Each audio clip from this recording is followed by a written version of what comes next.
السلام علیکم ورحمۃ اللہ وبرکاتہ۔ معزز سامعین و حضرات، جس طرح گزشتہ دروس کے اندر سورہ بقرہ کے عنوان پر گفتگو ہوئی اور آج سورہ آل عمران کے عنوان پر کچھ باتیں ذکر کرنے چلا ہوں۔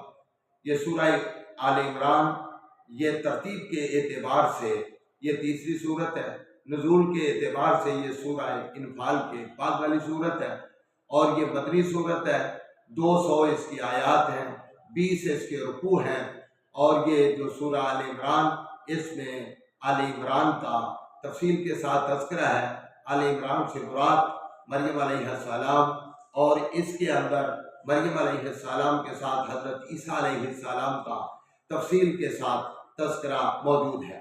اور یہ جو صورت ہے صحیح مسلم کی روایت ہے، ابو امامہ الباہلی رضی اللہ عنہ بیان فرماتے ہیں، آقا نے فرمایا زہراوین پڑھا کرو، یہ قیامت کے دن بادلوں کی طرح آئیں گی اور پڑھنے والوں کی طرف سے حجت کریں گی، اور اس کا حاصل کرنا یہ برکت ہے، اس کا چھوڑنا حسرت ہے۔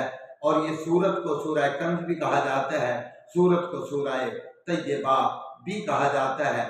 اس لیے ہمیں چاہیے کہ ہم یہ سورہ آل عمران اور سورہ بقرہ کو کثرت کے ساتھ اس کی تلاوت کریں، انشاءاللہ اللہ کریم اس کے فائدے عطا فرمائیں گے۔